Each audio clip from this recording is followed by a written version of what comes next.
হঠাৎ বাংলাদেশের বিভিন্ন স্থানে কালেমা লেখা পতাকা উড়াইতেছে এবং বিভিন্ন জায়গায় কিন্তু টাঙিয়ে রাখা হয়েছে।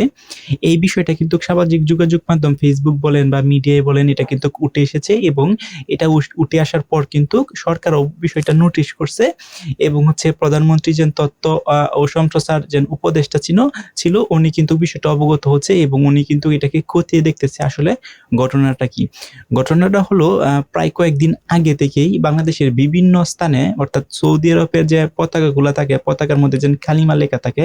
Same to like that Saudi আরবের পতাকাটা তো হয়তো একটু কালারফুল হয়ে থাকে বা কালিমা লেখা থাকে, কিন্তু বাংলাদেশের যে পতাকাগুলা বিভিন্ন স্থানে টাঙিয়ে রাখা হয়েছে বা উঠতেছে সেগুলোর মধ্যে দেখা যাচ্ছে যে সাদা একটা পতাকার মতন এবং ওই পতাকার মধ্যে লেখা কালিমা। সো হঠাৎ করেই কেন কালিমা লিখা পতাকা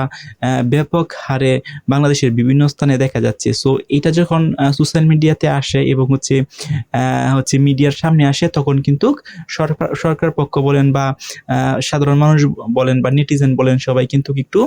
অবাক হয়েছে যে হঠাৎ করে বাংলাদেশে কেন কালিমা লিখা পতাকা বাংলাদেশের বিভিন্ন আনাচে কুনাচে উঠতেছে। সো এমন অবস্থায় কিন্তু প্রধানমন্ত্রী যেন তথ্য সম্প্রচার উপদেষ্টা আছে উনি কিন্তু অলরেডি একটা বৈঠক করছে এবং প্রশাসন যারা আছে তাদেরকে কিন্তু নির্দেশ দেওয়া হয়েছে যে আসলে এই পতাকাগুলা কেন বা কে বা কাহারা এই পতাকাগুলা কিভাবে উড়াইতেছে এবং কি উদ্দেশ্যে উড়াইতেছে। কিন্তু প্রাথমিকভাবে কিন্তু এখনো কোনো কিছু জানা যাচ্ছে না যে অ্যাকচুয়ালি কারা এই পতাকাগুলো উড়াইতেছে বা এই হিউজ অফ এমন কালিমা পড়া পতাকা বাংলাদেশের বিভিন্ন স্থানে এইভাবে রেখে দেওয়া হয়েছে বা টাঙিয়ে রাখা হয়েছে, কিন্তু কেন এই বিষয়ে কিন্তু এখন পর্যন্ত সরকার কোনোভাবে ক্লিয়ার কাট কোনো কিছু সিদ্ধান্ত আসতে পারতেছে না বা এখন পর্যন্ত ক্লিয়ার কাট কোনো নিউজ কিন্তু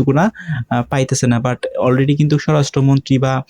সালাউদ্দিন আহমেদ এবং স্বরাষ্ট্র মন্ত্রণালয়ে কিন্তু বিষয়টা অবগত করা হয়েছে এবং স্বরাষ্ট্র মন্ত্রণালয় অথবা প্রশাসন কিন্তু এটাকে খতিয়ে দেখতেছে যে এই যে পতাকাগুলো যেন টাঙিয়ে রাখা হইতেছে এটাকে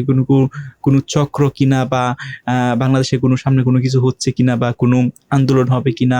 এই বিষয়গুলো কিন্তু খতিয়ে দেখতেছে।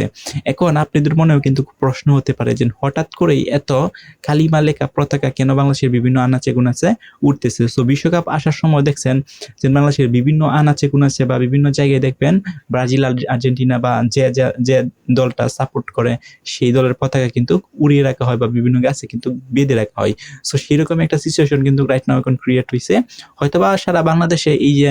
পতাকাগুলো যেন আছে কালিমা লিখা পতাকা সেটা হয়তোবা কোনো স্থানে কম আছে, কোনো স্থানে বেশি আছে, বাট হঠাৎ করে কিন্তু এই কালিমা লিখা পতাকাগুলো কিন্তু ব্যাপক হারে ছড়িয়ে যাচ্ছে এবং এই যে ছড়িয়ে যাওয়ার পরেই কিন্তু এটা সোশ্যাল মিডিয়াতে আসছে এবং সোশ্যাল মিডিয়াতে আসার পরেই কিন্তু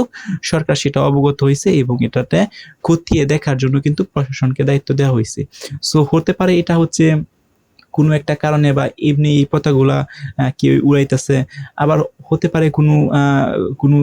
একটা বার্তা দেওয়ার জন্য এই পতাকাগুলো এইভাবে উড়াইতেছে। এটা তদন্ত করার পর আসল সত্যটা কিন্তু আমরা পরবর্তীতে জানতে পারবো।